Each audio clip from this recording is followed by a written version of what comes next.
What's happening, people, and welcome back to What's Up TV for the League of Nations. And it's my favorite time of year. Apart from Warriors, I can't beat doing a game that we've got coming up this weekend, Kiwis, Kangaroos. And with my man, Ash, we sit divided two times a year. We got Warriors together. New South Wales, Queensland. I did the number on them then. I'm hoping for another one that I can put on top. But no, bro, how are you doing, man? How have you been? Yeah, good, brother, good. Obviously, the boys getting a win over the weekend was a scrappy one, but we got a dub over the weekend, so good to see now to roll over to the Kiwis. So really, really excited, really curious to see how this one's going to go, especially how we played, last weekend and that. But yeah, really excited to do this with you guys. Obviously, you guys being major Kiwi fanatics and me being Aussie Warriors fan, I feel like I'm jumping the opposite side of the fence. But yeah, it's going to be really, really exciting this weekend, brother. Absolutely, man. And big up to everyone in the chat. Luke Adams, Tanya, Tony Dub, thank you very much, sir. Welcome to Josh Macklin. Don't bring it up, Wills. Don't bring it up right now. That is a curse. Kia ora, Jacko. And welcoming everyone. Chan's 6 year, a lot to talk about there as well, man. But we're going to get into that. I just want to quickly go back. I know we've kind of done reviews of the Tonga versus Kangaroos, but man, you were there. What was the atmosphere like? And then obviously the game. What was your overall evaluation of the performance for Tonga and the Kangaroos?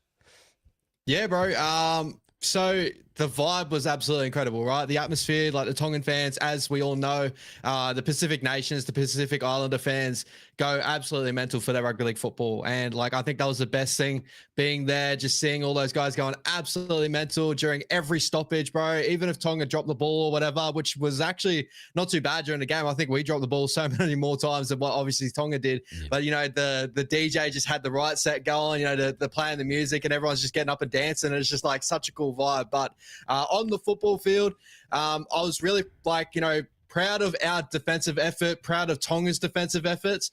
It started to come down to our attacking football, and 18-0 doesn't really show the full story of the game. Like, I really did think that our attacking sets weren't running to the fullest potential. I did feel like that there was moments to start the game where we were starting to turn Tonga over, but we really couldn't strike.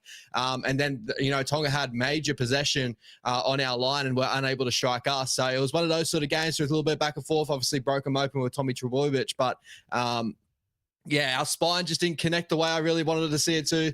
But definitely just proud of both defensive efforts, because I feel like that's definitely the big thing I was proud of on our end of things, because, with that Tongan forward pack, those Tongan outside backs that are strong, that's obviously a very good sign to start off with. So we had the attitude and the energy to get a win there, but all the little kinks we just have to iron out a little bit before we come up against you Kiwis, because you guys are going to give us a little bit more havoc, I do believe, with set plays and stuff like that on our line especially.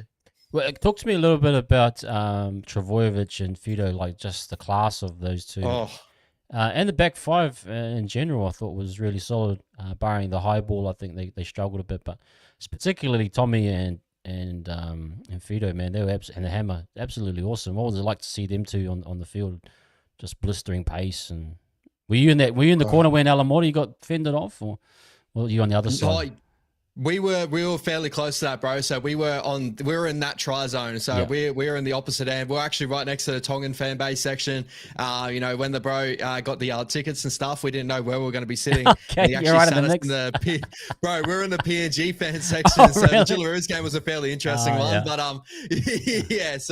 But bro, watching those guys live. So the Hammer I've watched live, obviously watching the Warriors going up against the Dolphins. The one team I've never seen live in the flesh, like, watching rugby league at Suncorp, and that is the Manly Seagulls. So Tommy Trbojevic was a different one. But first of all, touching on the Hammer, his balance mixed in with his speed and his tackle breakability is on a different level, man. Like when you watch him live, every time he touches the ball, he's just one of those people you step up and you go, what is he going to do? Similar to if you've gone out and watched Warriors and that, you watch old school Roger Tuivasa-Sheck. Every time Roger used to touch the ball, you get up and go, all right, Roger, he's got something, what's going on here? But what I was really, really excited about also, leaving Hammer there, I'll touch on Tommy Trbojevic. What he just moves so freaking well for such a big body out there.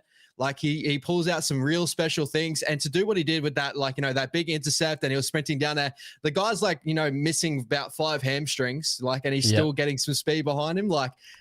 Every time he touched the ball in behind the ruck, he looked like he was causing a lot of havoc. The speed of his play to ball. Really, really excited to see more Tommy Trbojevic. And I was actually, talking about in my video too, my little post-match review. In the future, because I do feel like it's a little bit early to start talking about Dylan Edwards' spot. But, if Tom Trbojevic is fit and ready, I believe he's definitely one of, if not the best fullback in the league. And maybe he could be the Australian fullback. And watching that set play for the Hammer going over in the corner, he was a vital piece to that play, right? Causing Alamonte to kind of turn in for a second and giving that slight bit of edge to the Hammer on the edge. But the complete back five were really, really nice. I thought, in my opinion, that Xavier Coates was strong out of the back end. And even for the amount of errors that Zach Lomax has, I feel like his effort was on that night, and he was making some good runs out of his back end as well. Obviously a lot of these errors do come off of high effort plays with his kick chase and stuff like that, trying to bat the ball back. So overall, those back five were fairly good. But yeah, going up against that Tongan back five, those are big boys, bro. It was so crazy to watch live, Moses Sully and stuff like that. It's crazy though, because you saw the numbers, and actually the back five really struggled to get out of there and end Tonga because of that kind of swarm defense that Australia is so good at. But I just want to quickly touch on the halves and suppose the spine players for Tonga. I mean, you go into 6-0 at halftime, you're thinking, mate, you've had an opportunity. They had a ton of ball on Australia's goal line. Where do you identify was the area that just wasn't clicking? Was it the hooker? Was it the halves combination? Was Katoa doing a bit too much? What was your analysis of the spine players for Tonga? Yeah, I feel like that Isaiah has a lot on his plate, especially for a younger number 7 that carries the weight of Tonga on his shoulders, right? Tonga have never had that big number 7 that's going to control them. And it's always the thought process with Tonga is as soon as they get that number 7, they take the next step. But I feel like there's a little bit more to that. I feel like early on you start to notice what we were talking about in our last show. I just don't like Havili at number 9. I've never really enjoyed that. He's slow played, he's slow passes out a dummy half, doesn't help a good, number 7, gets him on back foot footy. And I think everyone was starting to notice that the Australians had a very simple defensive system of just sliding out and just causing those big forwards to cut back under. And Isaiah was unable to create space from that slow platable and that slow, dummy half pass from Havili.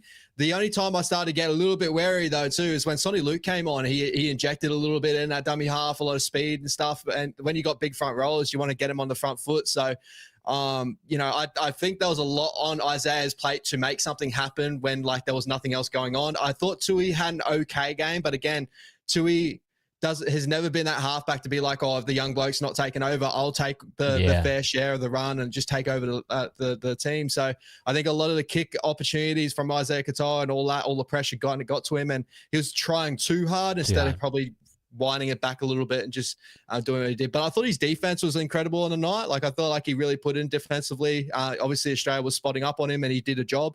And he's just going to grow from this experience. So cannot wait to see him in the future. Yeah, man, he was absolutely quick, mate. He'll grow from it. I thought the same thing. He'll learn a lot from it. Tony, thank you very much, sir, with the $10 for the Vegas fund. We're still trying, Tony.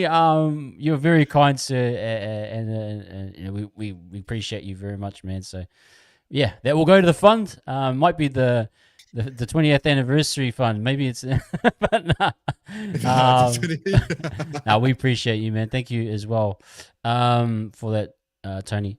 Look, man, I just want to quickly talk about my observation was they kind of fell into that old school pattern where they kill 4 tackles. This is a typical Kiwis one back in the day. You kill 4 tackles, just run and barge it up, and then you come up with the 5th play option. And just in the modern game, it's just not gonna work that way, especially with defenses like Australia, and you have to be able to be threatening on every tackle or provide something. And so I think Tonga have got a bit of work to do to try and get their attack going. I totally agree with you. Havili was horrible in my opinion. Same with Lolo here. You're just hoping that a Fainu or something can come in for them and they get a new combination moving forward. I think that's where I suppose Samoa excites me a little bit. They got the option of a Talangi to grow in with a Luai over the next 2-3 years. So Tonga's probably just got 1 or 2 areas that need to really work on. But just quickly, I just want to talk about the debut of Lehigh Hopewadi. What did you rate from his performance? Because he was under the pump a bit. He did well, but obviously got sent off, unfortunately. But what did you make of his overall game?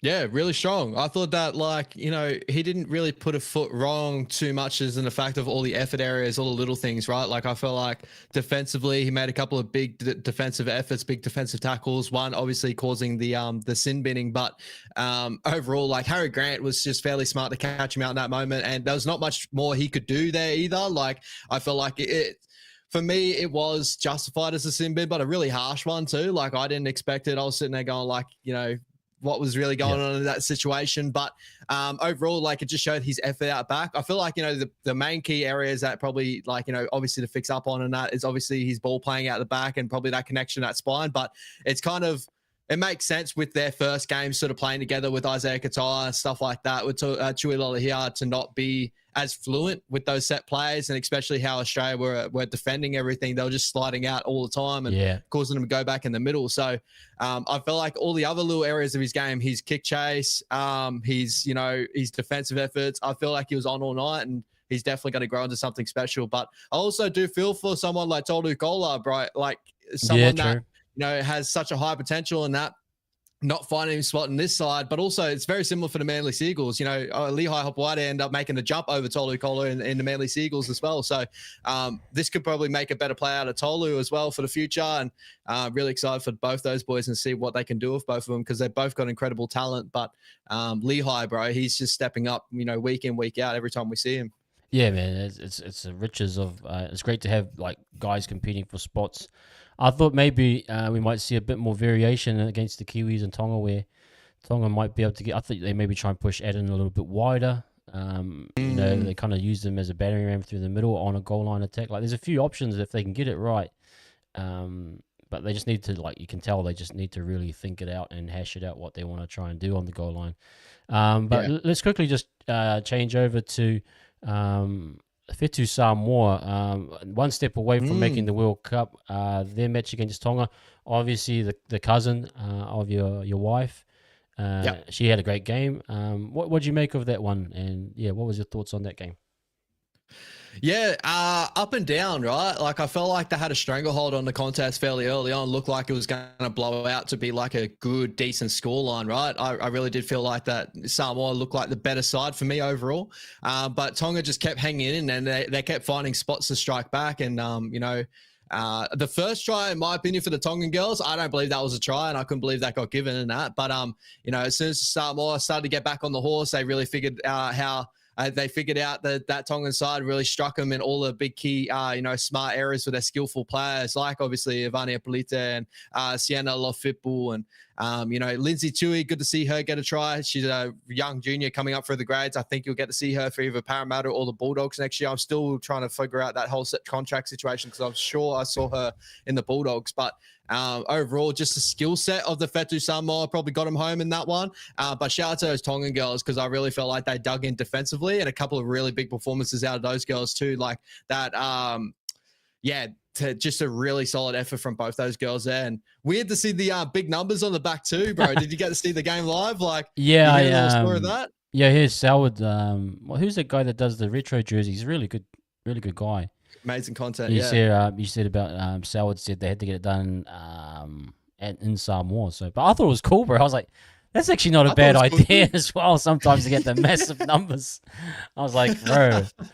But I think some of them are a little like I know that obviously when it's double digits it was like a little bit smaller, but when it was like I saw number 4 and 7 were like huge. But it was cool. Yeah, credit to the Tongan girls, like they really did lift after being under the pump for a long time. Really good physical battle. I think those girls would be I think that even Tonga, Samoa, and the Pacific champs with the Jillaroos and Kiwi Ferns, that would be some really good matches. But let's just quickly, I don't really need to talk about Jillaroos, but what was me there? Did you get in early and see the 16 try or 17 tries, whatever it was? Yeah, bro, that was a Yeah. What? There's not much really to say there, right? Like, I feel so sorry for those PNG Orchards girls because honestly, it came down to a point of like, I think Julia Robinson and Jakarta Whitfield were just playing who could score the most tries in this game. Obviously, out of the back of players, and I think Julia just pipped her out with like 5 or 6. It was. Well, yeah, like the PNG Orchard girls, shout out to them, going out there, playing footy, but 17 tries to nil, especially like overall. I was looking at the stats of this game too, and, Australia in that game only completed at 69% and, PNG 68%. But you imagine for those, the Jillaroos girls completed at like 80%. Oh, my goodness. It could have got to unreal 120. areas. But, you might have broken a record. Yeah, that'd be crazy. My God. Yeah, watching that kind of was just like, was there a mercy record in play? I don't know. But Taryn Aiken got a ton of like goal kicking practice in there by the looks of it. Sideline kicks left, right, and center. Absolutely. But, yeah, crazy game. Crazy. Just quickly, we'll jump on to the Fiji PNG. I was surprised Fiji didn't really perform to the levels, but PNG look way structured. Probably credit to Demetriou. Those boys look really sharp and got the job done. What do you make of that game? Yeah, bro. Was a really interesting one, bro. Like, cause I think I tipped Fiji, but I ended up putting a bet on for PNG to get up, and I actually got over with it. I had PNG to win. I had Rimbu to get over, and Robert Derby, which both got over, and won me a nice $107 off $5. So that was a good little weekend there. But I feel like it just came down to, I think the spine with that PNG side probably, even though Fiji looked like they had the class across the whole park, when it came down to the halves pairing and just the spine in general there for Fiji, it just didn't click. Where that PNG spine's been playing with each other for a while now. Obviously, of the big two, the halves, you got Lockie Lamb and Laybut. So I feel like that was a big difference. And shout out to Judah Rimbu. So he's not even their most preferred number 9. Edwin Ibape is their preferred number 9. Right. But he's the one step down. And you got Liam Horn as well, who also had a cracker game. So and shout out to Robert Derby, number 1, the Cowboys winger. He'll probably find himself on the spot for the Cowboys this year. And the other one, Nene McDonald, bro. Where did that come from? Yeah. He's usually awesome. a winger center. Crazy. Yeah, they had a really good balance in that team, like and the halves too. Like you can tell, Mam and Labour, they've been playing a long time together. But man, like honestly, they're for their level, I think like PNG are really good. Like they're definitely probably the 6th best team in the world, and they use a lot of their own, local players as well. But on their day, you never know what could happen. They might be able to pip a game here and there, but like they played a really structured. I was a bit disappointed with Fiji, like. Just didn't really get much from their halves. Obviously, Donahue probably. What do you make of Donahue? Kind of a bit of a hit and miss game. Is he more of a natural runner of the ball? Didn't really look like he was able to get guys set up. I was interested that he kind of didn't really you break Take open. over. Yeah, take over. Yeah. I've seen a lot of like Donahue play, and like, you know, I feel like some of the better games I've seen him play has been in that 6 jersey, not so much the 7 jersey. So like I do prefer him more so as a run first sort of player and that, but he has got the skill set to obviously play make a little bit, but not probably to a level of a proper number 7. And like obviously with no Brendan Wakeham, obviously everyone knows the story going on with that. So that's probably hurt Fiji a little bit, and having no real replacement for that jersey. You know, I think coming into this weekend, they keep the same half pairing, so be fairly interesting how they go again this weekend. But yeah, fairly disappointing, especially again, you just see those names on the piece of paper, like you got Micah Sivos of the world, Suni Taruvas, Valamais, you got Donahues, you got Gamakamitas, Viliami Kikals, like Tane Milne, like a strong list there, but just unable to really come together with Fiji Bati and get over the top of PNG, who are a very strong outfit. Yeah, just quickly, Tony, I don't think it's happening right now. They tried to do it for Magic round, but the actual Penrith actually they made a contract to have home games at Magic, I believe. So, or they're supposed to be involved in the games because it's a monetary thing. So I doubt it will happen based on what I've heard. But we'll see what happens, man. But yeah, man. Okay, I think we covered most of the games for the previous week. Samoa and England squads hasn't come out. I imagine they'll come out in the morning, as it's more on a UK. Unless you've seen anything from the Samoan. No, I haven't yet, bro. Yeah, so maybe we'll wait till to see what happens there. And yeah. Okay, guys. Let's quickly. We're gonna move and tack to the Kiwi Ferns and the Jillaroos. But just quickly, I want to just give a shout out to Warriors. 685 to well, bring back MMT versus TOASAMOA. It ain't Pacific Championships without. Hey, I think it's going to happen next year. Agreed. Because I think what's happening, Warriors, is that England are going to come to Australia, and then that should free up Samoa to play Kiwis, Samoa, and Tonga, which will be a great Pacific Championships kind of teams that are probably a bit more even balanced. But yeah, just so you know, I think Samoa MMT should be back on next year. Okay. Beautiful. Cool, guys. Let's just move over to Kiwi Ferns Jillaroos, which is a great matchup, some great talent. I'm just going to bring this up here. Mate, obviously Jillaroos coming off a massive win against the Orchard. Sometimes you don't learn much from those type of games, but sometimes they might be really good for combinations. So be interested to see what comes out of that. But likewise, this is kind of tricky space for the Kiwi Ferns. Yes, they came off their victory last year, which was massive for them. It's the first time the Jillaroos have lost in probably 7 or 8 years. That's how dominant they've been. So there's a bit to play for here, but also probably from what we've seen from the Orchards, these two will probably be in the final, no doubt. So this is kind of test the waters for see combinations, matchups. But man, it's an action-packed battle right from the get-go. So let's break this one down. We'll start with the Kiwi Ferns, Api Nichols, Lei Ayan Tufonga, Melu Hufanga, Abigail Roach, and Shanice Parker. Gail Broughton making her debut with Tyler King. Must have got married because she was Nathan Wong last year, or she might have gone back to her maiden name, not too sure there. But Brianna Clark, Brooke Anderson, Angelina Tekaranga Katoa, Anissa Biddle, Amber Hall, and Georgia Hale. Then you got Ashley Quinlan, Nevada George, Alexis Toanei, and Tiana Davison. Pretty good squad, man. And I think a lot of the same combinations from, except for Racine last year, man. What do you make of that team? Is it a good squad? And do they match up, or can they have a good shot against the Jillaroos? Yeah, bro. Yeah, I think it's a really, really strong squad. If I'm thinking of both, like, players that I'm watching out for, especially like Mele Hefanga, like, we know her game breaking ability, and she'll probably be posted up from memory on the left hand side. But then they've got someone like Amber Hall on that right hand side that's going to really set that real hard line. And I'm really excited to see how they get to both spots there. Obviously, with both halves on either edge of Taryn Aiken, and Ali Brigginshaw's been named in that 6 jersey. I wouldn't be surprised if Jess Surges gets back in that jersey there. Just a similar thing of what we did with PNG last week. But then again, I could be wrong there. Usually when Ali Brigginshaw's named that 6 jersey, I probably would think they're going to push in Jessica Surges like they did last week and Tiana Penatani into that number 6 role. So those girls are going to have a real tough night when you got either Amber Hall or Mela Hefanga getting spotted up on them. But also, we get to see a lot of our Warriors girls too, right? We got Uppy Nichols, who's going to be our fullback for next year, our fullback signing. So excited to see that. Good to see,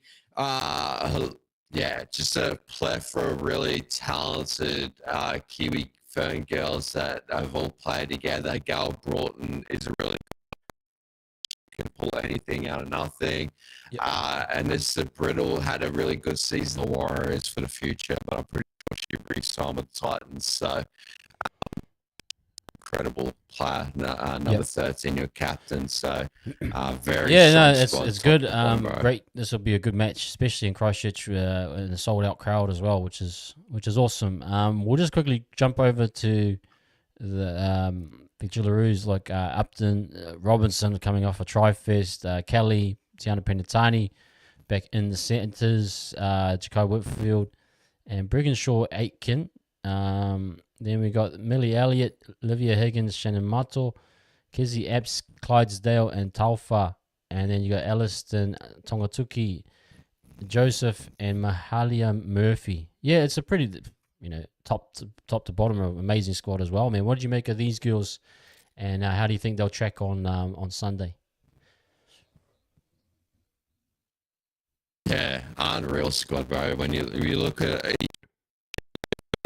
somewhat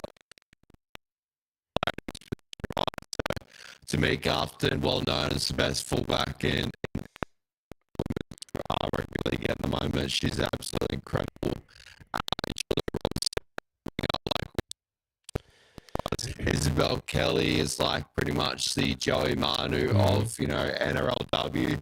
It's a ton of work from the middle. She could pop up anywhere, play at any position you really wanted to do. Tiana Penatani, as I said, has the ability to play, and that's unreal. And top to bottom, bro, like just looking at Clydesdales of the world, like she's a freak of nature. Samoa Talfa just gets for a ton of work. Good to see Ellis, a couple of changes there coming to the squad here. And led up the front with the two of the best probably props in NRLW of Millie Elliott and Shannon Martel. What happened to? I'm really excited, man. I'm not really, sure really how excited. the girl from I didn't really watch much NRLW this year, but the girl from Newcastle, the hard with the headgear, what happened to her? She just injury or Southwell? Yeah. Yeah, not too sure. There's a lot of weird picks here with the Jillaroos. Like I would probably say I would prefer to have Taryn Aiken and Ali Brigginshaw is just one at the moment that a lot of people probably whether you would have her in or not, just due to her age and stuff. She's still playing great football, but when you got the Southwells of the world that up there for one of the best halves in the comp and not getting a spot is definitely a talking point. I know that from like stories, obviously, we're not playing with Olivia Kernick as well. There is political things going on with the Jillaroos, I guess. I don't want to say it's political, but like I feel like that has to be the case. There's some girls that just don't get a bite in, and there's some girls that always get a spot, and it always seems to happen, especially in like big leagues in the world that are trying to become professional, and even in the top levels, right? It gets a little bit political in a way. So unlucky to miss, but she's a ton of talent, bro, and a massive boot on her. So she definitely would fill in a spot if she was to get a spot. But yeah, one of those tough misses. Bit of political, maybe. Sometimes. Yeah, I would say so, bro. As I said, Olivia Kernick, probably the best NRLW player at the moment. She's not even found a way at all in the squad. You could definitely put her above a lot of these players here too. So Yeah, That was I don't know. I don't know if it was a dream team when they had Isaiah Thomas. They kicked him out. Remember that? Exactly. There must be some Exactly. girls in that team. They're like, "No, we want her gone, man. We don't like it." Well, yeah, it's Phil. There's a lot of rumors about like with the Jillaroos and stuff. Obviously, Justin Horro coming out and obviously stating about Olivia Koenig's situation. Yeah. You could easily make a case for Chapman as well, Jamie Chapman. Like she could have found a way in the squad as well. Like she's an absolute freak, but then again, that back line is still unreal in itself. But yeah, a lot of politics probably had to do with these squads here. No, absolutely, man. Just quickly, man, let's go into this game. Look, yeah, like I said, Jillaroos coming off a massive win. Kiwi Ferns trying to find their feet, I suppose, and but playing at home, which is huge. Where do you see this one going, and what type of game will eventuate, and maybe a scoreline while we're at it, man? Yeah, I think it's going to be a really close one, bro. I really do. I think that Kiwi Fern squad's going to give us a lot bit of a test than the PNG Orchards. Unfortunately, last week, shout out to PNG. But I think that this is going to be a one-score type of game. I'm really worried about Melehe Whanga and Amber Hall on either edge, especially with Gal Broughton probably bringing it all together. I think this is probably going to be like a 20-18 type scoreline. That's probably where I'm going to sit at, with the Jillaroos probably just getting ahead. But I just remember last year, I'm pretty sure the Kiwi Ferns got over the top of us last year from memory. So, yeah, they're a tough squad, and I'm sure they're going to be backing that up again. Yeah, I think it can be tricky, and obviously Australia will be the more, I suppose, informed team. The combinations should be flowing well. This will be again similar option where it's good head out for Australia, for the Kiwi Ferns. Figure out some combinations. Gail Broughton and Tyler King playing for the first time together, which is always a challenge. But the back five still kind of much the back five from last year. If they can get Amber Hall, who hasn't played for a year, she had an ACL I think last year, but get her reintegrated. And this has been awesome. That front row is pretty good. Brooke Anderson's pretty good. So I think they're definitely, if they can hit the ground running and set themselves up. But there's no shame if you lose by 2 points. If you lost by maybe 20, then you got alarm bells ringing. But Ricky Henry is he's pretty good. Yeah, I felt he made some adjustments last year. I think he had Biddle at centre and they lost, and then I think he brought Biddle into the back row, and I think he can tweak it if he needs to. So I think he's a pretty good coach. Maybe that familiarity might help him, but yeah, I'll go the opposite way. 2 points to the Kiwis. Kiwi. Yeah, there you go, fella. That's what I want to hear. 20-18. Actually, goal kicking. I always a bit harsh on the girls, but who has the better goal? Who is the goal kicker for the Kiwi Ferns? I'm not even sure. Far out. Trying to think about that. So Aiken's been kicking goals. I'm trying to. Is it Broughton? No, who would be the? I think Gal Broughton can kick. From memory, I'm pretty sure she can kick. I don't know if I have a memory of Melehe Whanga actually getting a goal kicker as a memory of her goal kicking, but obviously without Albert Jones, I'm pretty sure she could goal kick if she was in the squad, but I'm unfortunately missing the squad here. So I think maybe it's on me cutting out on the going in between screens. Okay, sorry, man. Ash, your mic has been cutting out a little bit. Oh, is that a bit better, guys? We'll try and do. Okay. Let us know, guys. Let us know. So I'm not sure what's happening. Sorry, it could be internet. I'm not too sure. Okay, maybe what we'll do. Okay, is that better? Sounds better. Okay, maybe because I'm cutting between screens, it might be impacting it. But let's try and keep it moving. Bro, we're gonna go over now to the Kangaroos versus Kiwis game, which is a big game. I've always loved this game from a Kiwis perspective, and I think for both teams, to be fair, this isn't probably the best teams possible, but it is still exciting to see the potential talent on the field. But anyway, we'll just go through the Kiwis. Just quickly on the Kangaroos. Let's just quickly, because they're kind of unchanged. And I think Mel's come out and said they didn't want to make any changes because the halves have hasn't really clicked in his opinion, which is fair. What's your read on that? I mean, you already got a kind of a foot in the grand final. Why not change it up a bit? Is there what do you make of that? Yeah, I'm not too sure. So like when I looked over the squad last time, I think that with the performance over the weekend, I think that another week of just running out there, just seeing how it runs again, hopefully with a couple more training sessions, it comes a bit more cohesive, especially in their attacking sets. I don't really see it's really, I think that the squad that they have is strong enough on paper there. You know, Tomi Trebojevic, Tomiso, and stuff like that are really solid out the back of there. I didn't expect too many changes. The only change, and like even then, like I think Dylan Edwards probably didn't have his best game in that Australian jersey last week. That would have been the only one that was like, oh, if they were probably going to look at maybe Tommy Turbo and that, but I can't really see that, especially I feel like it would be fairly harsh on Dylan Edwards, in my opinion.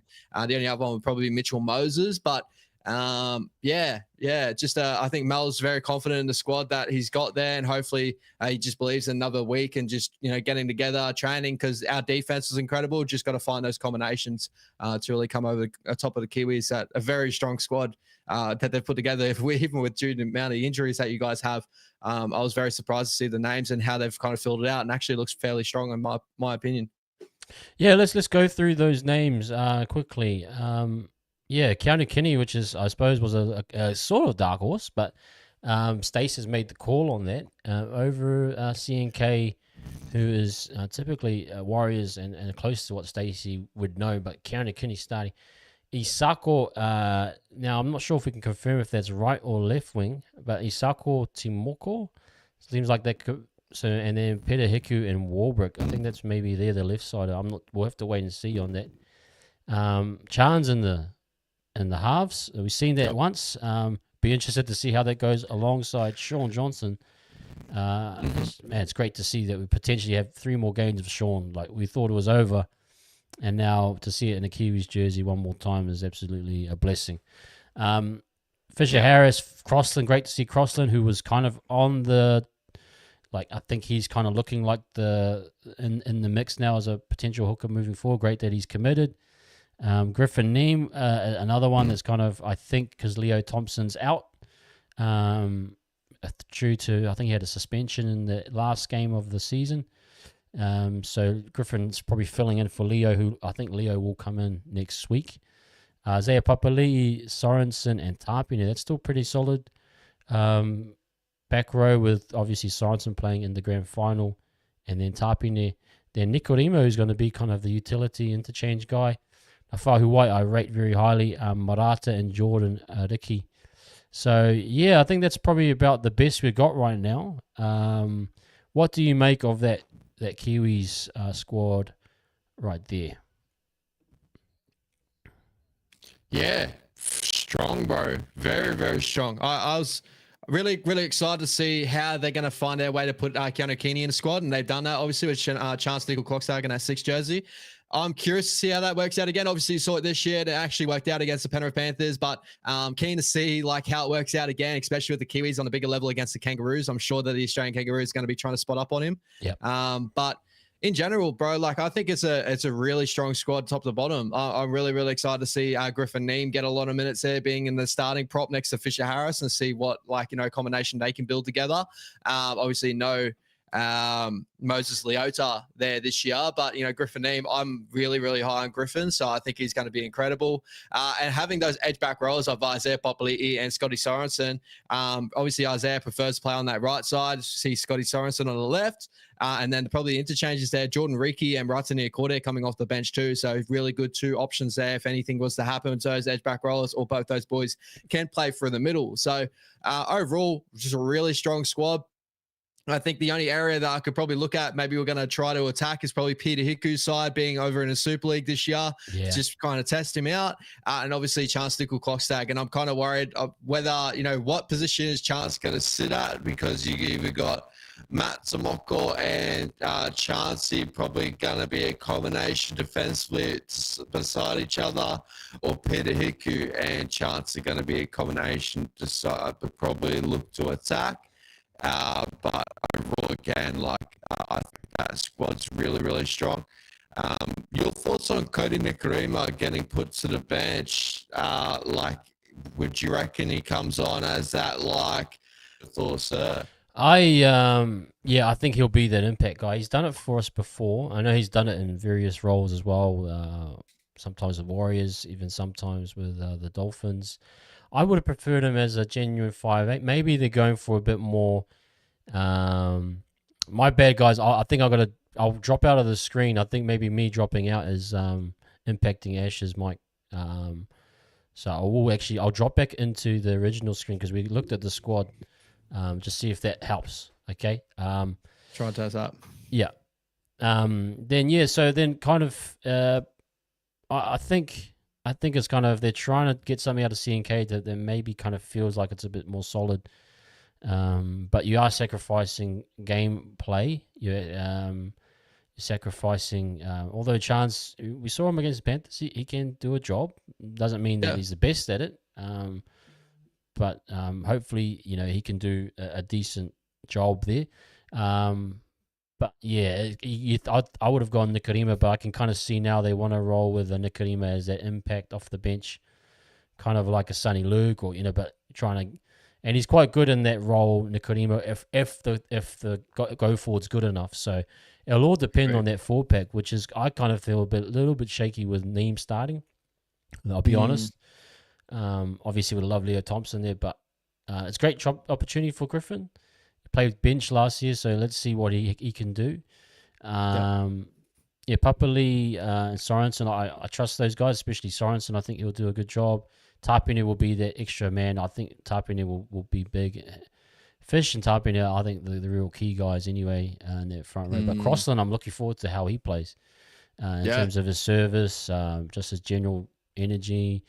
The bench is a little bit dicey. I mean, Marata hasn't had the greatest season. Maybe we see him in a different role. I ideally wouldn't like to see him play back row too much. Maybe just agreed. More of a just typical run it up forward. But when Marata's on, he can be on. So I'm interested to see how he goes. And then I think Ricky's in there. And who else is... Nafahu White. Nafahu White's the guy I rate quite highly. I think he could probably, if you put him on with Barnett, you can battle it out in terms of energy. But you kind of feel that I feel the bench is a little bit underdone, if I'm being honest.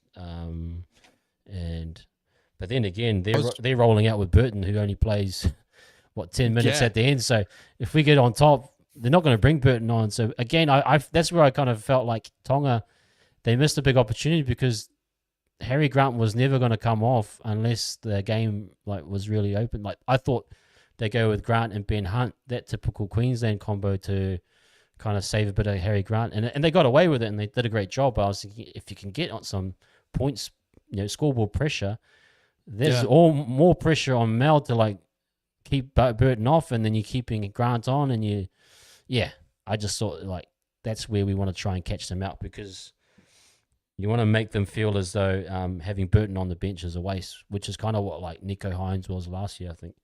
If I can remember. Yeah, 100%. I think I was really curious to see how Stacey was going to play out to that, that forward pack, having Joseph Tarpane back in that 13 jersey. I was really curious of whether he was going to play with maybe Jordan Riki as a starting edge back row and then having Joseph Tarpane next to Fisher Harris and being those 1-2 punches. And they'll probably play that way anyway on the football field and stuff, not just how they're named on paper, with Griffin Neem being a high work rate, forward that they have there. So I was really curious to see how that played out. If they were going to do it that way, but obviously the way it's been named, I'm curious to see how that plays out. Being Stacey Jones and how he's going to deal with the rotations, definitely another question to ask as well.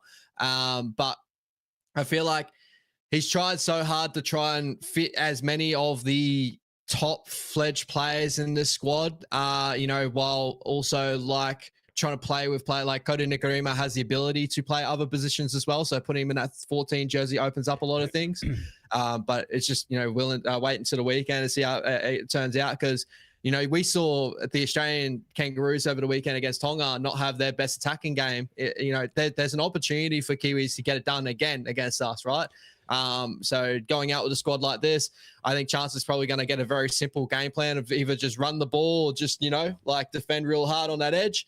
And, Sean Johnson's probably going to direct everything, with Counter Guinea being that little spark out back. So definitely a lot of attacking opportunities to really attack at Australia. And if we're going to keep turning over cheap ball, then it's going to be a tough game for us if you guys just keep us on the front foot. And I'm really excited to see how it goes. I think this whole series is on the shoulders of Sean Johnson.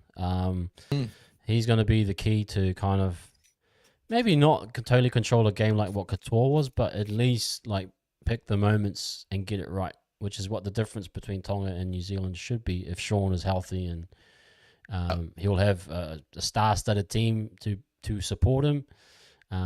He should have, the quality. He has the quality within himself, but also he'll have the quality around him to be able to get the job done. And that's where my only thing is that, yes, Moses and Dearden, they should be better this week. They didn't combine well. They didn't have to do too much, but I'm hoping that there's a scenario where the Kiwis are up 12-0. Do they feel the pressure? Do they, and do they fall back into themselves, or do they go? And I mean, Moses has done great. Both of them can step up. They've played Origin level. They know what a high-pressure game is. I'm not saying that they won't, but I'm just trying to put some doubt where they've only had that combination for a short time, and maybe that's where things start to, that's how you kind of put pressure on Aussies. You have to kind of put it back on them, and then you hope they just make mistakes. But Sean, for me, he might be a bit rusty, I would say, in this game. But I think we'll get an outline of what they will try to want to do. I just want to see kind of a clear pattern of what the attack will try to be like. And I just want to see the forwards kind of really get a roll on, like see how that works.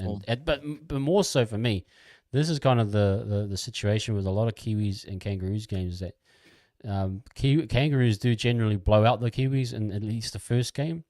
So for me, even though we smashed them 30-0, I actually want to see us play a bit closer, especially in the games that we do lose. I'd like to see the game as more like 20-18.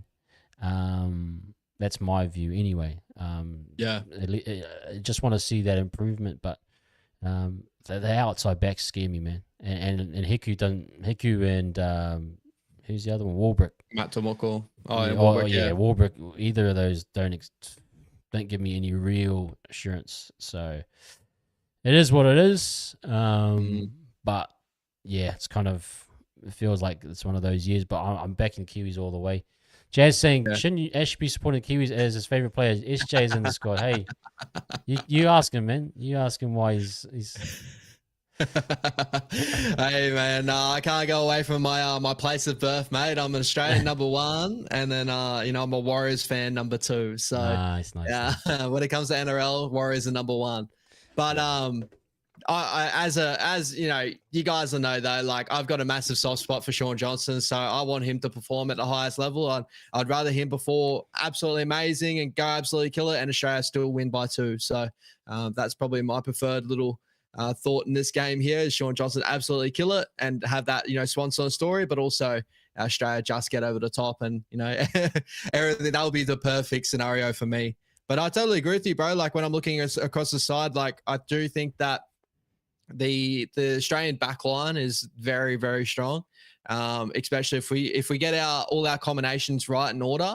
On paper, we definitely should be able to attack, the Kiwis in multiple different areas in this game and really come away with some points. But again, like if we see Mitchell Moses probably take a back foot step like he did kind of last week, Tommy Dearden's always going to try his heart out, but like, Mitchell kind of just didn't really take over the game as much as what he did in Origin and obviously down to combinations and stuff. But he's the key area for me where I'm watching at, because I actually thought Harry Grant didn't have that much of a poor game. I feel like he was really trying hard in that last game for Tonga. I really felt like, when it came down to Mitchell Moses' side, that's the one key area I'm watching out for. So the Kiwis can exploit that side as well and really put a lot of pressure on Mitchell Moses and take him out of the game early. I think that'll do them a lot of benefit, in this contest.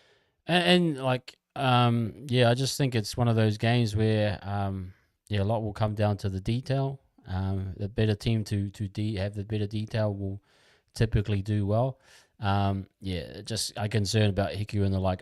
I feel as well like you got that extra kind of Fido and Travojevic that can create as well, you know.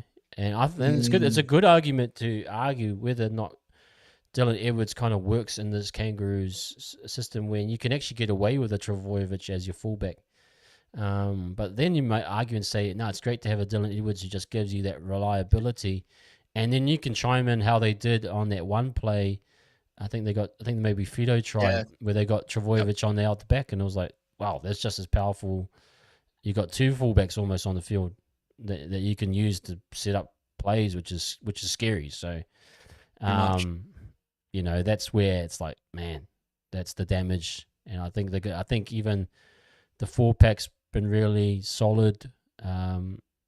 Again, I thought Tonga did well to get on top at times, but it can survive. I suppose against this 4-pack, it'll be a bit more quicker, and a bit more mobile. So, but yeah, no, I think it's a big task. But you know, for the Kiwis, I think it's been a while since they lost to New Zealand, so we're hoping for that home ground advantage. I think Christchurch should be massive, so I'm hoping it's going to be a close game. But yeah. Anyway, man, let's get into a combined 17. Our guys, if the mic cuts out, I've got one more screen share. If the mic cuts out, we'll take off the screen share and we'll just go and talk it out. And I'll just record it anyway. So, but we'll try and do this screen share, see if it works. If the mic cuts, we'll just let us know, and we'll change it up. Okay. Yeah, man. So let's get into this one. Fullback, I believe it's Kenny versus Edwards. I know we're going to probably pick Edwards, but for Kenny, how do you think he'll go as the kind of, this is more of your a long or smaller type fullback? Do you think he'll have an impact on the game enough to kind of maybe be an X factor? I do. I think that a lot of our kick pressure is probably going to go his way, right? I really do think we're going to put a lot of pressure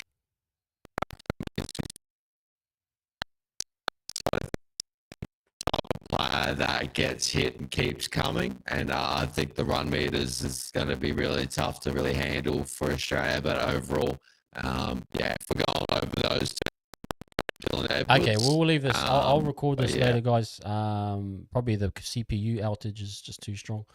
We'll just go back to our original. Thank you for sharing that. I'll just record it down anyway. So yeah, we'll go Edwards.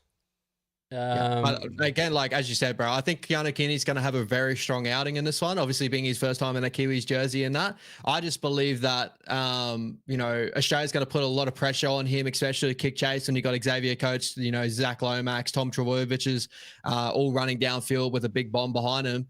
I think that he's going to get a lot of ball, and you're probably going to see the best out of him, as in the fact of very similar to, if you remember early on the season with the Raiders versus the Broncos, how Chevy Stewart was getting hit and just kept getting back up and kept going. I think the Kiwi fans are going to really get behind Keanu Kearney in this contest because he's got that same energy, that same heart, that he's just not going to stop trying. So I'm excited to see how he does in the international football. Yeah, just quickly, I'll just read some comments. Kenny. You've got a lot of the fans here. Good speed for Kenny, space, and Edwards. Kenny, huge talent, but very raw at this level. Jacko, do you see a late change of CNK to centre for Hickey, Cody? There's options there. That's a good point, Adam. There are some options there. Maybe we'll see. Could happen. You don't know. Okay, so we're going to go Edwards, that one. Right wing. I think there was Lomax. And I'm trying to figure out who are they going to come up against. I really still think that Will Warbrick's going to play right wing, being his preferred and coming from sevens. Yeah. And I think Jermaine Asako, being the more experienced winger, will play on the left. So that's the way I'm kind of thinking of it. But we'll just go Warbrick versus Zach Lomax. I think that's a fair one. All right, probably go Lomax. I mean, Warbrick's been great. But he does have some issues in high ball. In the Storm system, he'll be great. I'll be interested to see how he kind of holds up in this environment, out of a comfort zone of being in, I suppose, with Melbourne. But great opportunity for him. But I probably go Lomax based on just intangibles. I'm thinking more of a Lomax. It'll be a good battle to see like who does well. That would be good. You Yeah, agree with I'll that? back you up on that, bro. Yeah, I'll back you up on that. I'm going Zach Lomax. I think for a majority of the season, Zach Lomax had a breakout year, as in that winger role this year. Will Warbrick had definitely a better back end to the year that a lot of people obviously taking a lot of notice of, and he definitely grew in that role in that winger position. That he had some troubles with the Melbourne Storm earlier on when he got in there. Obviously, a rugby sevens convert. Took a little bit of time, but as soon as he's found his athleticism, he's got his confidence under him. I think he's going to be really tough to handle for the Australian Kangaroos, just being a big body. He's really good in the air. But I think that, Zach Lomax, his effort plays, again, very good in the air as well. And just defensively, a lot of those big moments, Zach Lomax, I would probably just prefer over Warwick. Yeah. So I'm really curious to see how Warwick goes. I'm sure Warwick's going to kill it though. Watching him in the Kiwi A's and how he played in that game, absolutely murdered it outside of Rocco Berry. So I'm sure he's going to do very similar things for the Kiwis. So they'll be working with Sean, I imagine, mainly on their right side if they go right a bit. Yeah, which is great. Yep. Let's see how that works out. Okay, so right center, obviously that's Travojevic. So you're gonna say that will be Hiku gonna go? No, sorry. Will Hiku be right? Hiku does prefer the right side, so I would probably say that he will sit on the right. Well, yeah, easy one there. Travojevic, obviously, even though he's a world-class fullback, just as deadly at center. So Hiku, I saw him in the grand final. He was okay. Again, I didn't rate this call up personally, but Stacey's gone with it. And but it's definitely Travojevic for me. You got anything else there? Nah, definitely adding on the back of that. I think Tommy showed last week why when he's healthy and ready to go, he's one of the best, if not probably the best player in the rugby league. If he's fit and healthy, he's incredible. Yep. Let's go to the left side center, and that will be Fido versus Timoko, which is a good little battle. Hamiso just looks that class above, but an out-and-out weekly center and Timoko, you just hope that, you could argue maybe Timoko there, but I think maybe what we've seen just recently, you got to give it to Fido based on just speed, power, intangibles, but I would love to see Matty do really well, and he'll be his own threat in many ways. He's that nuggety runner of the ball, hard to stop. He'll be pestering Travojevic all night physically. So expect the Kangaroos he'll be a handful, no doubt. But I'm probably going to go with Hammer there for sure. Yeah, I think Matty's still got a little bit to learn in that center position. He's got a ton of talent, a ton of potential. He will be like a top-fledged center in the future and will be one of your probably better players in the future, better centers in the future, because I see that ability out of him. Just at the moment, still just learning the game, right? Like his defensive reads at times. Sometimes he can have errors in him. I think pretty sure we saw in the last Pacific Championships, there's a couple of errors coming out of his end as well. When he gets ball not in the best positions, he does have a little bit of butterfingers in moments, but out of the battle of him and Hamiso, like Hamiso showed every time that he gets in that center position in representative football, he's like a class above a lot of players, and he's just so incredible to watch. So I would go Hamiso over to Moko, but shout out to Moko. I think Tomoko will have a good game based on being at home. I think a lot of these guys will lift, so I think there's got that kind of leveling element to a lot of their game, but based on pure talent and analysis, definitely Hammer. Let's go Coates versus, who have I got here? Isako. Coates versus Isako. Yeah, it's a good little battle. You're probably going to go Coates there, I'd say, based on just I thought he was absolutely awesome in terms of yardage last week. Probably didn't get a chance to really finish anything of high quality, but you're probably thinking that he will hold that spot there. Isako, probably. Obviously, I'm not sure how good he was this year in terms of the season, but you're hoping for a bit of uptick. We need him, obviously, for goal kicking, so it's kind of like Lomax versus Isako, two wingers probably going at the goal kicking, which will be great to see.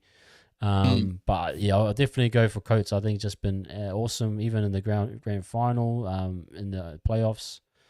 Yep. He just his yardage, everything. He's just he's a massive dude to deal with, man. He's a big body, bro. His legs get up there. Like, I just watched him run it back against Tonga. Like, I was like, bro, can you imagine trying to get low on that guy with those big legs? Yeah, just rangy legs. Huge, man.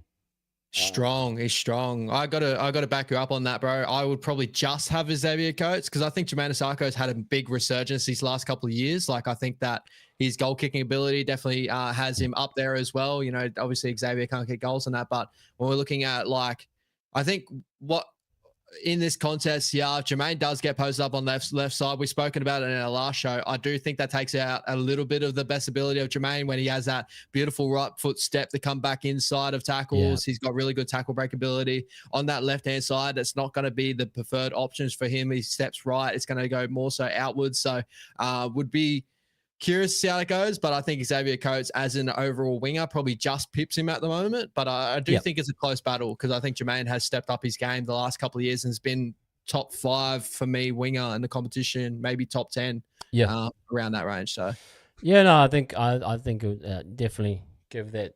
So yeah, Kangaroos winning out in the back 5, and I think at least what I saw on Friday last week, I was like, yeah, no, that is, you got to give it to those guys for sure. And the halves, you got Dearden versus CNK. Obviously, pretty cut and dry one. Dearden, I thought he had a good game, like in terms of his try. That was good. I love a guy that can just run hard, like he just finds space. That's a typical Australian trait, is that you got to have 5'8" halves that like find their moments. I always found that with like Thurston or Cronk or those Lockyer. They always found a moment to when everyone's tired, and they got a solo try like that. So I thought that was really good. But CNK, I can only hope for him to do well. We'll find out and see how that works with Sean.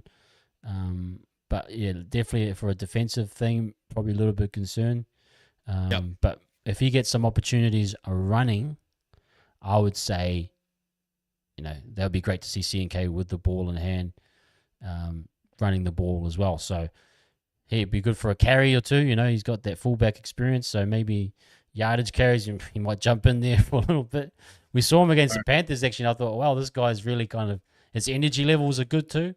So when he puts that Kiwis jersey on, he's like, he'll lift. So that's what you want. That's what you want. You got guys that aren't better than your opposition, but that will lift in their jersey. Similar to, Queensland for many years. When they put the jersey on, they become the best thing in the world. So that's all I can hope for CNK. But yeah, you agree with that one?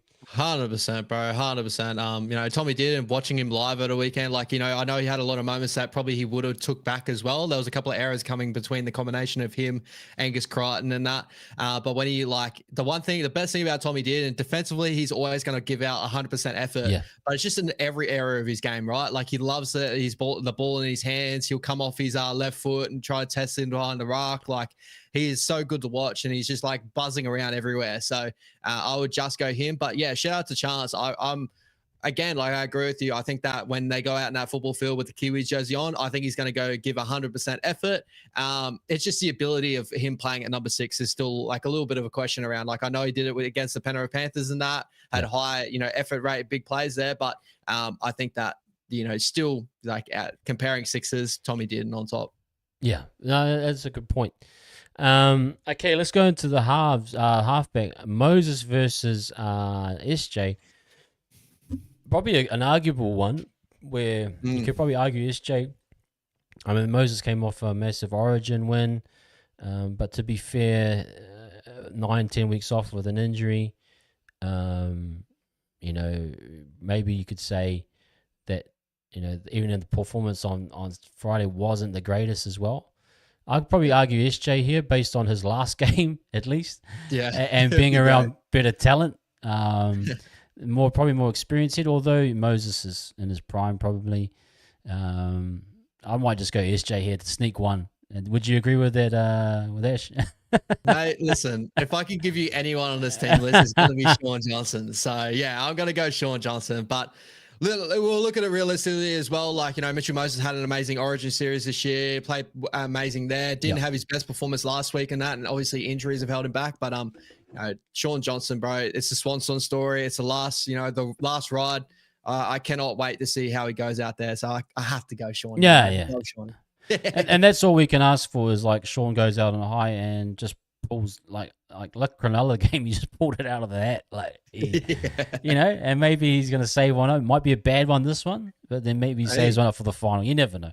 He's probably got that in his mind, and the passion he has for the jersey. He's like he'll want to make sure that he's there. But Sean provides us with so much in terms of creativity, structure, kicking game, all of those things. And there's no pressure on him to that forward pack should be able to get him in good spots. As it would for Moses, and Moses should be able to. It should equally support SJ to play his best game. So, Agreed. He may not be the running half, but there's enough speed in the kidneys and the like to hopefully alleviate some of the pressure, and he can just go and all play an organising game, which I think is probably what he should do. But he will get targeted, no doubt. Angus Crichton and the likes. I mean, what they did to Katoa was I think Katoa ended up with 34 tackles. I was like, that's a lot of work. So SJ, you don't want him doing that much work, but he will be targeted in defence. One of the areas I thought he was quite poor this year, to be fair. But, it's 3 games. You got to give it your best, and hopefully he can, in my opinion. 100%, bro. I'm with you there. Yeah. Let's go to front row. So I think we've got JFH versus Carrigan. No. Can we do the opposite? Oh, you want to go JFH Collins? Yeah, we'll go JFH Collins. I want to fit Matty Carrigan in somewhere. You want Carrigan in there. Well, yeah, I'll give you Carrigan, and I'll have JFH. Yeah, let's do that, huh? Okay, so we'll go JFH there. Collins, it's weird. It's always kind of happens with Kangaroos teams where even though you got to start the lineup, there's like just too many meters for everyone to have. Collins, although did a lot of defensive work, didn't have a massive game, but I could see him having a big one. Again, maybe Carrigan has a bit of a quieter game and that, but for those two battling it up, definitely got to go JFH. Just obviously his pedigree is everything. The captain, he'll be massive to try and get these guys, up, get that 4-pack going, get in the face of the Kangaroos, try and get a bit of niggle going. But Collins is no scrub. So, but yeah, I'll give it to we'll go Fish there. And the other one, we'll go Carrigan. I think is fair because Carrigan's been mean, and Neem is just not that level. Not yet. Yeah. But interesting. This is great for Griff to see. And again, potential Warriors combination, you never know. But just see how Griff kind of works with JFH and how that's Griff probably been playing a lot more off the bench. Let's see what he can do as a starter. So agreed. Yeah. The way I kind of looked at that, bro, is like when I'm looking at all these 4, like Fish is the number 1. And then number 2, I know Paddy Carrigan doesn't play, prop in, for Queensland or for Clubland. But if Paddy Carrigan was playing front row, I believe he would be one of the better front rowers in the competition. Yeah, I agree too. Yeah, even though Lindsay. Yeah. Lindsay last week, shout out to Lindsay though, bro, getting snaps and like watching him live, the work rate he still got through after getting snaps, like incredible. I know he didn't have the attacking night, but like defensively, he was getting through a ton of work. So because I think you could argue the same for Cameron Murray. Didn't see him do anything on attack, but defensive numbers were just astronomical. Unreal. So you got to say he did his job at the end of the day. Okay, and hooker, obviously Grant versus Crossland, that's kind of another cut and dry one where you go Grant.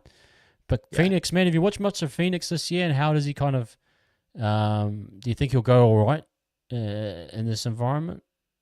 Yeah, I think he'll absolutely kill it. I think that, for the nicest yard, they just had a big halves merry-go-round to where it ended up ending on Phoenix Crossland and Jack Cogger from memory, or even it could have been I think it was Jack Cogger that ended the season with the Knights in that final. So, he ended the season playing that halfback role, but when I've seen him play number 9, I think his tempo is amazing in that number 9 position. Definitely got a good pass out of dummy half. Like if Tonga had a Phoenix Crossland, I think that would have performed a lot better over the weekend. And it's good to see that you guys, even when you drop down off a, JMK or a Cheese, you got a player like that can fill in there and do a great job. And I think that he's definitely a good sturdy player to have there, just in case there's any injuries to your halves as well. He can fit in that number 7 role and do a job. So, or you even got Cody Nikorima there as well. But if we're going over those two, Harry Grant, bro, night in, night out, like he's the best dummy half in the competition right now.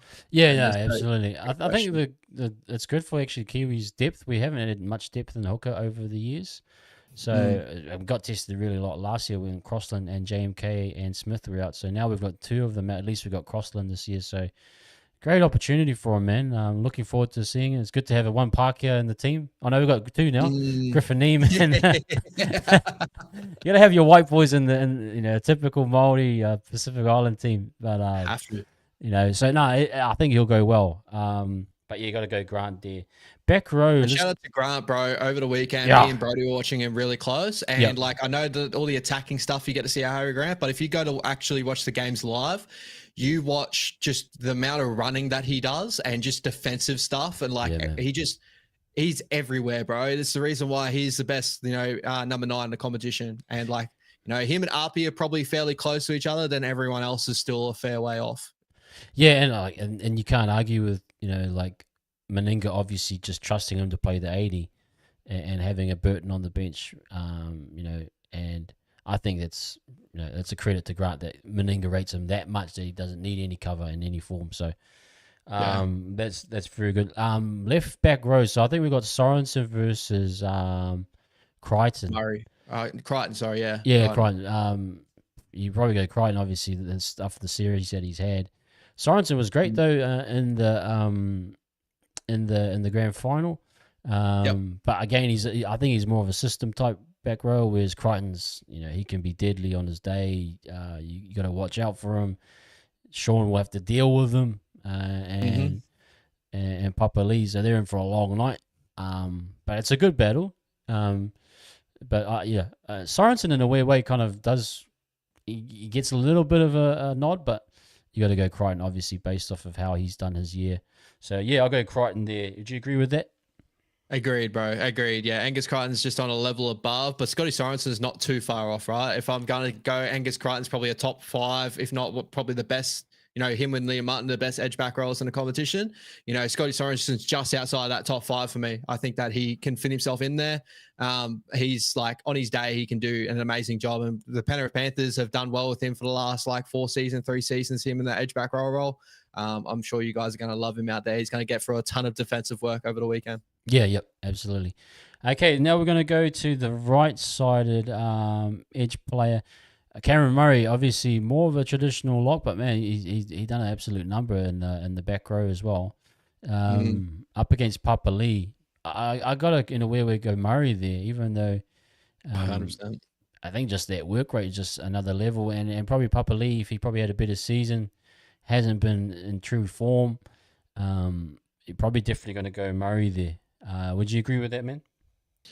Yeah, definitely would agree. If this is Isaiah Papali'i coming off that Parramatta days, this would be a lot more of an argument. But at the moment, Cam Murray, bro, just a workman. He just goes out there, whatever position you put him in, he does a job and he chops blokes. He's unreal. Shout out to Lehigh too with that massive line break and that, end up chopping him down. Not a lot of fullbacks in that position. Did a good job there, incredible. So Cam Murray, bro, just high work rate. But shout out to IPAP, and hopefully with the Penrith Panthers taking him, he's going to hit a whole new level for you guys next year, bro. Under that system, he's going to find out all the nitty gritty about the game, and he's going to grow into an incredible player. I think it's a great signing for Penrith. In fact, will it be Sorensen? And I know they got the other guy. Who's there? Liam Martin. You got Liam Martin. So if Sorensen, what's he up to? Is he might going to be sitting on the bench probably? And you got it's either that, bro, or they're going to push Isaiah Papali'i to a prop, kind of what the Kiwis have done before, or a 13 jersey or something like that, or they could play him on an edge and Liam Martin goes in the middle. That's the one curious one I have, because I think Liam Martin can play in the middle. But do you want to take away probably one of the best, if not the best, edge back row off his edge? I'm not too sure, but I'm curious to see how they use him. But overall, as I said, whatever the Panthers do to Isaiah Papali'i, you guys are going to benefit at the end of the season, especially playing with Fish and all that back in the Kiwis again. He's going to find his form again. And it's just it's a given. He's going to be incredible. Yeah, man. So got to give that to Murray for sure. And then the lock position, versus Tapine. It's a good little battle, different kind of style. Tapine more physical, like, and I mean, Yo's just as physical, but he's just got that motor, that engine that just doesn't stop. But Tapine be a physical force too. You're probably going to say Yo, obviously, I think that's fair to say, but Tapine, on his day, can just be just as deadly. So, I'll go Yo there. What would you say? Yeah, I would go Yo. And it sucks to leave Joseph Tapine out of this list, but Isaiah Yo, like, he is so impressive, bro. It did take a little bit to warm up to representative footy, obviously, with the early days of New South Wales. He kind of didn't find his spot in there. And now, obviously, New South Wales Blues had a good year this year off the bench, but for the Australian against Tonga over the weekend, he was definitely one of our best players. Like, he was just finding a lot of inroads in the middle. He's like just so balanced and so composed. Like, he's so tough to tackle. But I think the bigger argument would have been if we push Joseph Tapine into that front row position, I would probably edge him over Paddy Carrigan, have Fish and Joseph Tapine in that front row. Yeah, you probably could have heard that. Yeah. No, if you wanted to concede that for your list, let me know. But we'll stick to positions. I think it's fair. That's kind of how they'll stack up. Okay. Let's go to the interchange. We've got so you got these 8 players: Nikorima, Fahu White, Marata Newcourt, Jordan Riki, and then you got Matt Burton, Mitchell Barnett, Ruben Cotter, Hudson Young. We would just start with who would be your first pick out of that 8 there. Ruben Cotter. You like Cotter? You have Cotter over Barnett in terms of who? They're my 1 and 2. There's your 1 and 2. I think Ruben Cotter can do a job covering multiple positions. He can play 14 if he has to. And Barnett would be my second one because he can cover pretty much anywhere as well. Bro, how about Barney, man? He was absolutely beast on. Bro, what was he like? Yeah, well, because I saw the numbers, and I was like, holy crap! I think he got close to like, he was like right up there, like 150, maybe 120 or 180. I can't remember. I think he was our second best, or if not our best running forward, and like tackle wise, he was like chopping. Like the amount of efforts he caused in that game. Like I was watching him like a hawk all game, bro. Because obviously, I just want to see him step up for representative footy and be like, to show everyone in the rugby league, he should have been in the top 5, daily and prop sort of discussion this year. He should have been in a discussion. And I can't believe he wasn't anywhere close to he wasn't in that 5. He's an incredible player. And for me, was our best player this season. I won't fight I know people are going to say Adam Finnell-Blake, all that's this and that, but he was our best player by far. He was our leader. So that for me, he's definitely there. But Ruben Cotter's my first one. Mitch Barnett would be my second one if we're going to talk about that. Yeah, that's probably right. So we've got 2. That's probably 2 middle forwards. Out of the back row, you got Marata, Riki, or Hudson Young. Who would you take as your back row option? Out of those, I would probably go Jordan Riki. Yeah, Riki. I mean, Hudson Young he doesn't really play a big role, but I suppose Riki. I think people have been a bit indifferent about Riki in terms of his season, but Hudson Young doesn't wow me either. You're not the only one, bro. I know there's a split player base, like a split fan base on Hudson Young. Like there's a lot of people that probably see a lot of the best abilities out of him, and I think he's a good player. I just don't know if he's like the next like step up to be like proper representative just yet. With Jordan Riki, I think like obviously a poorer year with the Broncos this year, but I think defensively, put him in a Kiwis jersey, he's going to step up to the plate, and I think he's going to be really good. Like he's just got that mongrel in him as well. So I think that he'll go out and do that. But yeah, you're not the only one, bro. Brody's very similar. He doesn't really rate Hudson at the moment either. And just doesn't really fit in. Yeah. And I think a lot of the reason why he gets a lot of these big positions is I know he's got a good work rate in that, but he is a very talented scoring edge back rower as well. He always finds the try line somewhere. He does actually, yeah. I mean, actually, if you actually think about it, he's probably a good guy to bring on in the last 20 and he'll probably score a try. But, all the dirty work's been done, but he's good to have like kind of as a, as that finisher of a game. So we'll give it to Ricky. I think that's fair. Marata, we know, hasn't had a great season. Now, this is a tricky one where do you want to go with a utility or, now Fahu White, I think, has been absolute beast as well. He has. Would be ashamed to let him off, but maybe if we go utility, I suppose, in its technical sense, Australia they're not really using a bench hooker, so they're just going for a literal utility. So I'd probably favour towards Nikorima, even though Burton's probably had a better season. But in terms of just a pure utility for an actual hooker cover, even more, I think he probably adds a bit more, because you probably never see Burton playing as an actual hooker. He probably more comes on as a 5'8", I'd say. Yeah. So I mean, it depends how we construct it, but what would your argument be there? To me, bro, this could go either way because it depends on the makeup of the side. Like for me, Kodi Nikorima could obviously cover your 7 and 6, can go number 9 too, and played fullback before as well. So I would probably say it sucks to leave someone like Matt Burton out of the side after the year that he's had, but I would probably just edge Kodi Nikorima in that sort of sense. I feel like I could bring Kodi Nikorima on as an overall utility, and he will do a job in the middle at that number 9 jersey. He can play in that center position if he had to, but I've seen him play fullback for the Dolphins and absolutely kill it there, which surprised the hell out of me. Yep. And also play in that 7 jersey. So I'm going Kodi Nikorima, but Matty Burton could be a great shout there as well. Burton was probably he'd actually on paper be a better player, just if you went player for player, but just based on a typical, I suppose, scenario, Burton will probably play 7 minutes. If it's like a 12-point lead, he'll come on and he'll kick a few bombs just to terrorize us. That's kind of the situation. Whereas Nikori will probably be actually used because he's bit dependent. So it's kind of one of those ones where you're disregarding, I suppose, Burton despite being such a great player. Okay, man. Exactly. Let's that wraps it up. Far out. So this is, you won the back 5. We got one of the halves. We got one in the front row. That's all we got, and we got 2 bench players. So that tells me it's going to be a 30-0 to Kangaroos, shouldn't it be? Come on. No, say it. Say it, Ash. I'd rather win the big one, but I'd rather win the big one. But I think it's going to be a solid game, even though we went for the team list and there is like winners in a lot of our positions that we have for the Australian Kangaroos. I still believe that this Kiwi side will probably give us a little bit of a bigger test than what Tonga did. I know a lot of people think that's a little bit controversial, but I do think that spine, to me, will click a lot better than that Tongan spine. That number 9 of Phoenix Crossland will probably open up a lot of opportunities for you guys. Your prop forwards are a lot more mobile. Your overall forward pack's a lot more mobile. So I do believe that that's going to give us a little bit of issues, especially, having Scotty Sorensen running some really nice lines on the edge over on Mitchell Moses and that. So I think it's going to be a close game in that sort of sense. Like if we're going teamless for teamless, I got the Australian Kangaroos, but I think the way it's going to play out when you got Fisher Harris in the team and you got your mobile forward pack, you got Sean Johnson at 7. I think it's going to be a close game, bro. Yeah. I'm thinking like based off of just it being a home game. I think the last home game we lost was 2012, maybe.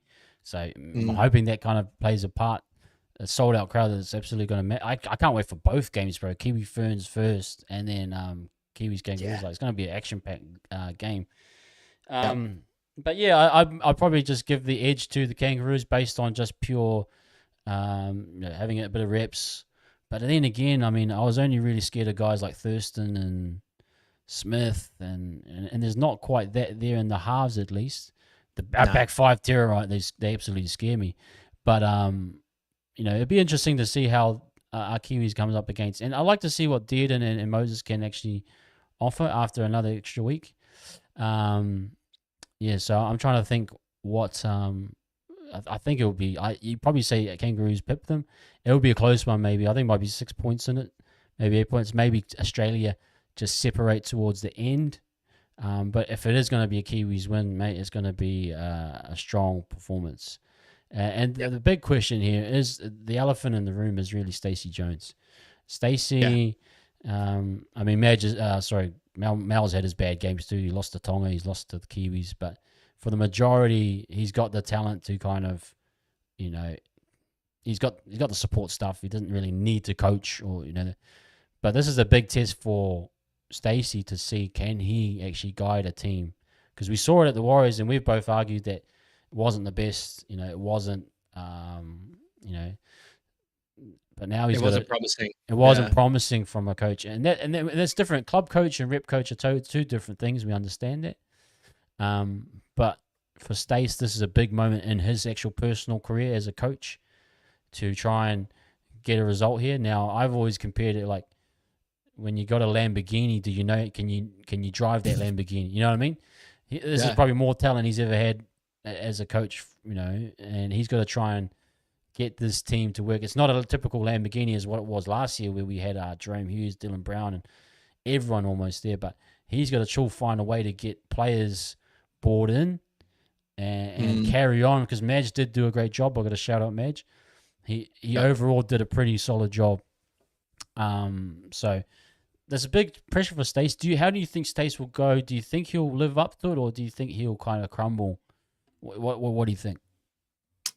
I'm 50-50, because I think that with representative coaching, it's just you got the best players like pretty much at each position. I know you guys have had a ton of injuries and that, but you just need to get them up and ready for the game. And when you got players like Fisher Harris, you got Chance Nickel-Cossack that all like go out there and play with 100% no matter what, I think that will help him in some aspects. But the intricacies of coaching, as in like interchanges, finding the moments to bring Cody Nikorima on to really strike. You got a bench of, Marata Nick Corder, Jordan Ricky, what they're going to do with those boys in that position. Like, especially you got Scotty Sorensen that plays long minutes as well. So IPAP probably is going to be the one rotational piece. Those are the parts that I worry about with Stacey Jones. I think he'll do a fairly good job overall. I think that like that Kiwi squad will end up performing over the weekend and that, but like, I still have that worry of like, him coming in there, being fairly inexperienced as a representative coach as well, going up against Mel Meninga, who's fairly experienced representative coach, and just kind of missing the mark just a tad and trying to learn off his experiences. So, a great player doesn't always make a great coach, and sometimes it happens, sometimes it don't. But in the representative realms, it doesn't. All you have to do is kind of get him up for the contest and get him ready and raring. So, definitely swaying on the end more so that he's going to get it done. I really do think he's going to be okay, right? I don't think he's going to be outstanding.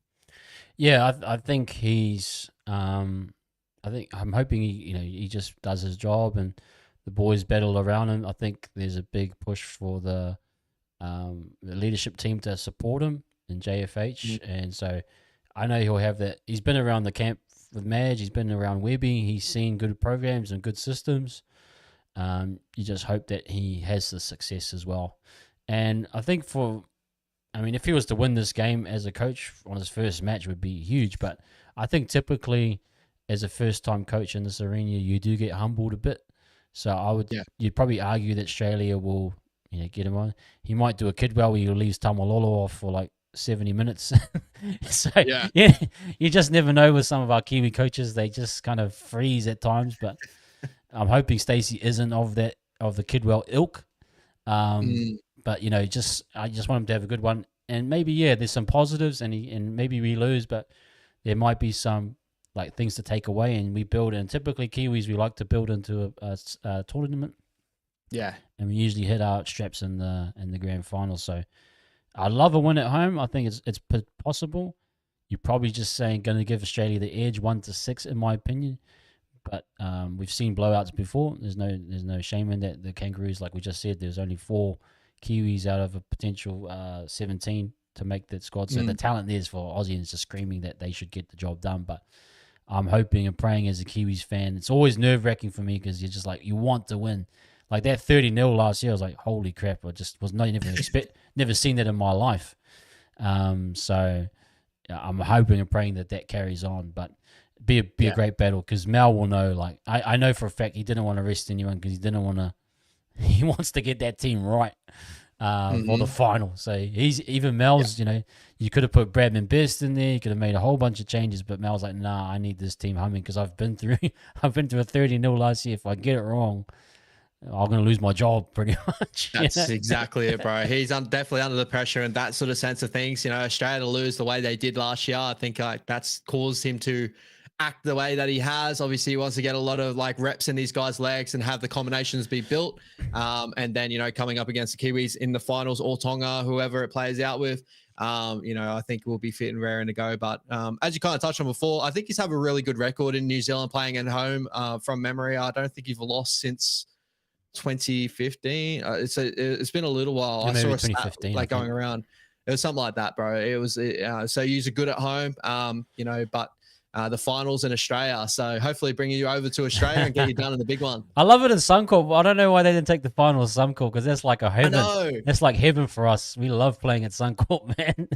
Bro, I would love to watch it, bro. Being Sean Joss's last game ever, I would froth that, bro. But yeah, this is like screaming out for Sean to do something amazing. But I can't wait to see Sean. But yeah, I'll go Kiwis as a fan 1-6, but I wouldn't be surprised if it's the opposite. But it'd be a great match. I'm just hoping it's a really like tidy game, you know, like high quality. But what's your scoreline there, bro, for you? Yeah, I got it.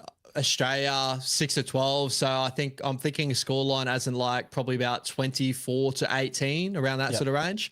I think that like, you know, you guys will end up scoring against us. I really do believe that. I think it's going to be fairly close, but I see us just getting over the top of what we had last week and just getting a little bit better and just slowly getting better and really performing in the big stage. So yeah, I think it's going to be a close game though. I think if that Aussie defense is like legit, it will be like a 20-12. I think I'm interested to see if the defense is actually legit as it is. Possibly could be so. But, I mean, if we get a couple tries in, then that kind of is a good sign that we can get some points in. I think for anything as a Kiwis fan, it's always just having confidence to know that you can score in Australia. If you get a sniff for Kiwis, there's always a chance we can kind of do it right in the final. That's kind of how we how we learn and progress. So, but man, it should be a great game. We've done our combined 17, guys. Check out. We're going to do an Instagram post. I'll share that of the extra combined 17 that we just done tonight. But man, thank you, Ash. I think we'll wrap it up. We've got heaps of games to go. Will you be doing a review of the Samoa England game? I suppose if you get a chance to watch it. Yeah, bro. Yeah, man, that'd be awesome. I mean, unfortunately, guys, we haven't got that list because that's an exciting series. But once that list comes out, no doubt we'll try and get onto that as well. We'll just try to figure out. There's no stream for. Yeah, the blooming English. I don't know what's going on there, bro. It sucks, broadcasting bro. rights are horrible. Yeah, it's absolutely horrible. Yeah.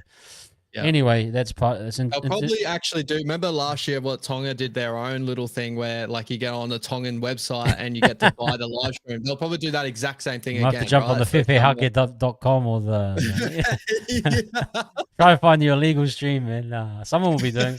It's actually funny. I was thinking. My wife was saying. Because I did the watch along with Tonga and Australia, and she was like, "It's got up to like 100, and then it dropped down to 20." And my wife was like, "I think all the Tongan fans thought that you were going to show the game. They didn't know what a watch along was."